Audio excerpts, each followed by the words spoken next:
You are welcome to this channel. Don't forget to like, to share, and also to subscribe. In the news today, listen to your wife. Many will betray you.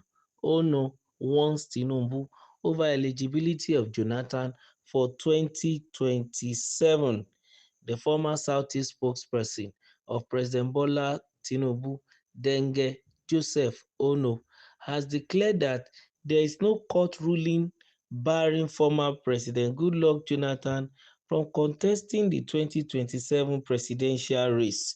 He argued that the certified true copy of the court judgment declared Jonathan eligible to contest the presidency in Nigeria again and has set aside any issue of constitutional term limits. He warned President Tinubu not to be deceived into embarking on a wild goose legal chase over Jonathan's qualification to contest future election. Ono warned President Tinubu not to be carried away by the sycophancy of those around him, warning that just as his wife had cried out about previous betrayals, many people who appear to be supporters may betray him in the 2027 election. Niger News reports the statement comes on the heels of a warning from the presidency contained in a statement issued by Bayo Onanuga on Monday against Jonathan's rumored interest in the 2027 election and individuals within the People's Democratic Party (PDP) who are reportedly encouraging him to contest the 2027 presidency on the party's platform. Ono, who spoke with newsmen in Yenagoa, Bayelsa State, on Tuesday, however, disagreed with the submission by the presidency on Jonathan's eligibility. He further submitted that only Nigerians can decide who will be their leader.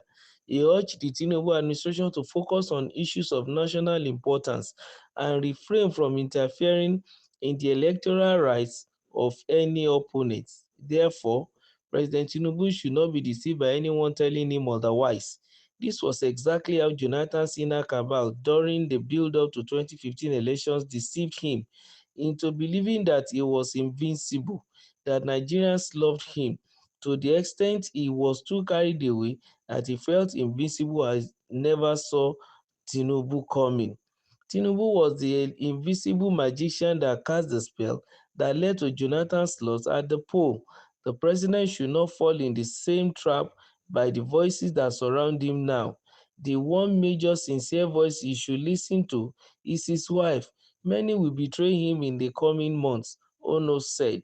Ono further stated that a binding and on appeal judgment in May 2022 of the Federal High Court in Yenagoa, Bayelsa State, suit number FHC/YNG/CS/86/2022, delivered a definitive ruling in a case brought by APC members Andy Solomon and Ibidiye Abraham against Jonathan, the All Progressive Congress (APC), and the Independent National Electoral Commission (INEC). He quoted Justice Issa H. Dashen to have ruled that Goodluck Jonathan is constitutionally eligible to contest the presidency of Nigeria again. The court reasoned as that Jonathan's assumption of office on May 6, 2010, following the death of President Umaru Musa Yar'Adua, was not an election under Section 137, subsection 1, subsection B of the 1999 Constitution as amended, but a succession to complete Yar'Adua's unexpired term, invoking the doctrine of necessity and not counting towards the two-term limit for elected mandates, he argued.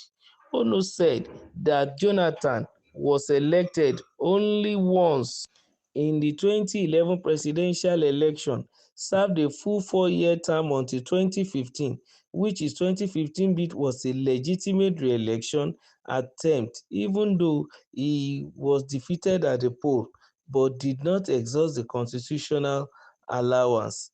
The 2018 constitutional amendment via the Fourth Amendment Act, which added Section 137, subsection 3, to bar anyone sworn in twice from further contest, does not apply retroactively to Jonathan.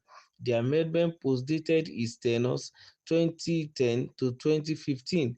It cannot retroactively disqualify rights accrued under the pre-amendment framework.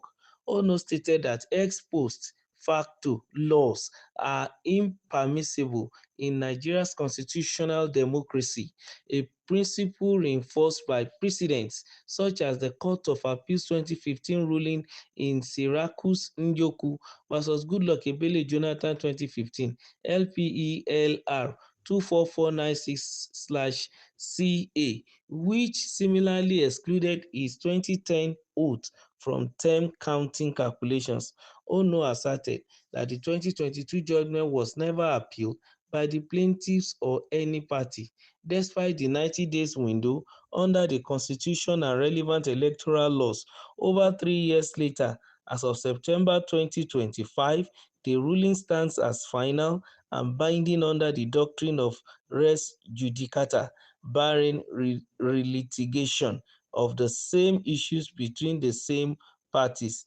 Hence, I urge Mr. President not to listen to anyone who comes to spin him with legal possibilities of Jonathan's eligibility, because Nigerian jurisprudence, including Supreme Court decisions like Marwa vs. Nyako 2012, 6 NWLR PT 1296 200, oppose such precedents to ensure legal certainty and prevent endless challenges to settle rights. With due respect to Mr. Ononuga, his invocation of future court scrutiny, while respectful of judicial authority, ignores this finality due to statute of limitation and finality. Hence, any hypothetical challenger today will face dismissal for delay, as the core facts, Jonathan's oath and election, are historical and were adjudicated in 2022, he stated. Ono said that the Supreme Court has consistently ruled against stale claims that could have been appealed timely, e.g., AG Federation versus AG Abia State 2001, 11 NWLR, page 725689. He further cited that from precedents in 2013, an earlier Federal High Court ruling suit number FHC/ABJ/CS/231/2013, Justice Mudashiru Oniyangi declared Jonathan to run in 2015, which was also unappealed, forming the bedrock for the 2022 decision. This chain of unanswered judgment creates an impregnable legal shield. So, in my opinion, eligibility is a settled constitutional right, not open to political conjecture. I'm aware many critics in the past have framed opposition as a risk for parties fielding him will face a disqualification, acknowledging the unresolved tension with the 2018 amendment, but the 2022 ruling resolved it in Jonathan's favor. In essence, the matter is not pending a jury or judiciary trial.